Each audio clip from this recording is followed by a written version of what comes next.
my name's Kevin Baas. Call me Teach, Bass Metalcraft Vintage Bike Addiction. I'm one of the Born Free invite builders for this year, Born Free 5. And I'm going to just tell you a little bit about myself, what I do, and kind of the direction I'm going with my build for the show this year. I've been around old bikes my whole life. Grew up right on the back of a panhead with my dad in Milwaukee, Wisconsin. And ever since my first bike was a 58 XLCH, I've always been on old generator-fired Harley motored bikes. And you know, it's my passion, it's in my blood, it's in my family blood. So a little bit about what I'm going to do for the show. I have here, it's a 1948 wishbone frame. I'm going to be building a 1952, hopefully dual carb panhead motor for it. The loader end I'm putting together this week.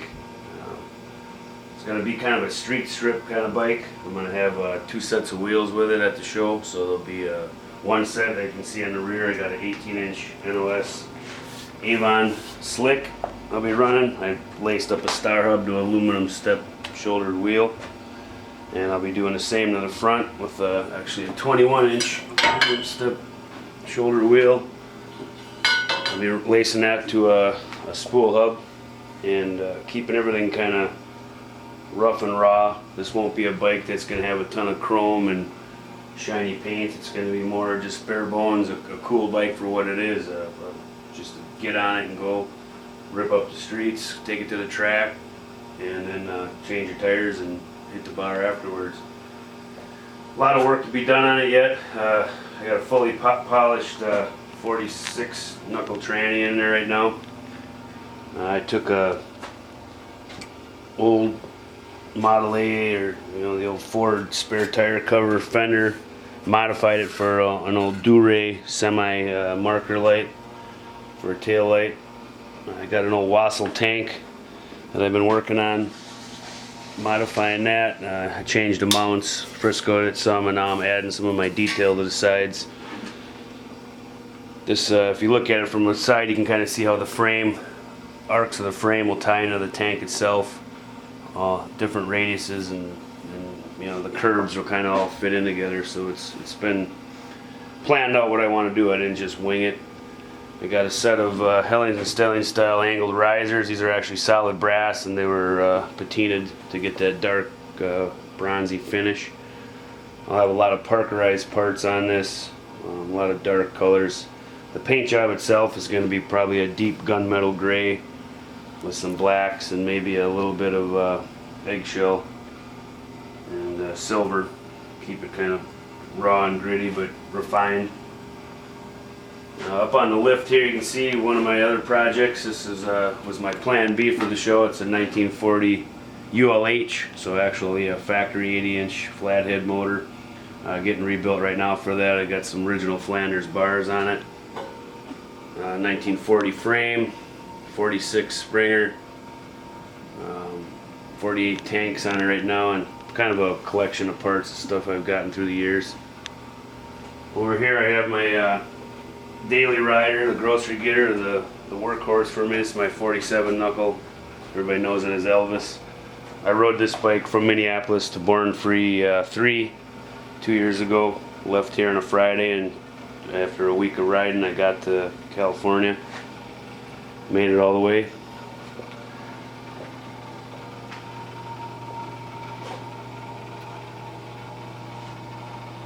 Over here on the surface plate table I got here is a example of what I'm doing here. These are some original George Smith modified S&S dual carb panheads. These are 48 date code panheads that somebody had modified to run on knucklehead lower with knucklehead cylinders. So you can see they tapped up the original panhead bolt there, cut off a bolt in there, and then drilled a new hole to run a bolt all the way through to put it on a knucklehead. And because of the oiling then that wouldn't happen through the knuckle cylinders, they just tapped and threaded and plugged the 2 oil passages up. And then they actually converted these to an external oiler, in and outs on it. So and then also because the geometry of the tappets on a knuckle is different than a pan, they had to weld up the push rod spots there and remachine them to match the geometry of the knuckle head.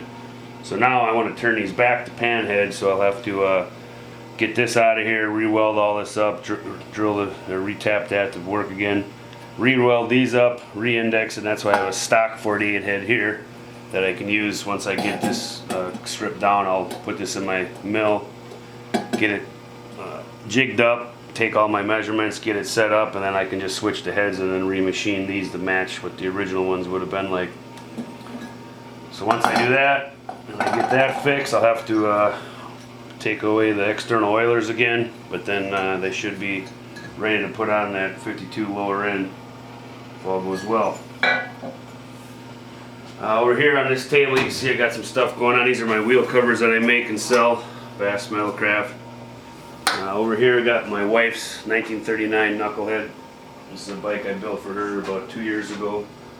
She rides it everywhere. Good old bike. My other option for the Born Free build is I am working on rebuilding a VL frame. This is a neck I picked up. I got a VL lower end, so I need to re-tube everything and put it together and try to build a frame in time to use. If I can get that done, that's what I'll use. If I run out of time, I'll be running that 48 frame. Either way, I like to use more original stuff. I don't like just a full brand new custom made frame. The vintage stuff definitely holds its value more. It's got more soul to it. Up here we got a 1946 knuckle that I'm working on. This is going to be a motor to go back on one of the bikes I built a few years ago, Strange Brew. Now, a couple of things I've been doing in here. You notice this magneto is fully advanced and retardable without having to cut off your regulator boss. This will work on a pan or a knuckle. So that's something I've been working on modifying here. This is kind of my operating table. I'm taking stock hunt style mags, and I'm actually cutting out, re-welding up, cleaning up, machining and fixing so that they'll clear where normally you wouldn't be able to. The mag head would hit. Once I get done with them, you put them on and they will fit in there, and you can retard in advance without butchering up your cases. I do a lot of lacing of wheels. Like you've noticed, my wife's bike's got a 15-inch rim with a car tire on there, an old Excelsior car tire. I've been lacing up a lot of those up. Kind of a neat look, give you a good wear and tear. We do a lot of riding, so we burn up tires pretty quick, so these tires will last a little bit longer. On this table here, my TIG welding station here, I've been working on modifying. This will be the primary cover on my Born Free build. This is actually had this spacer inside here. It was a lot taller for the later model bike, so I cut this out, put the cap back on. Now I'm in the process of TIG welding it up, cleaning it back up, making it look like it was never modified, and that'll run on my early style bike. I do a lot of TIG welding repairs. This is for a customer here. I'm welding up everything for him.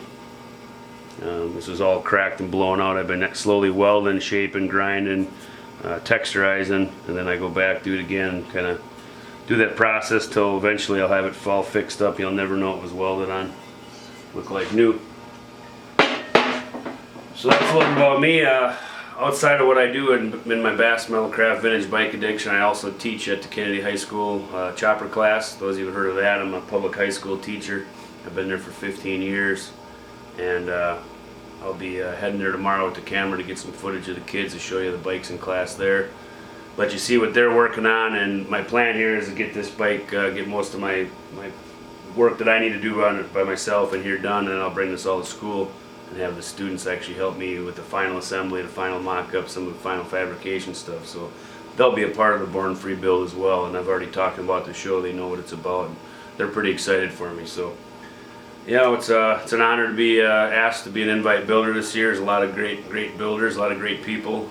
It's going to be a good time. You know, anybody that's thinking about going to the show, I definitely recommend it. Get on your bike, ride out there, and you'll see some of the best stuff in the world. So, all right.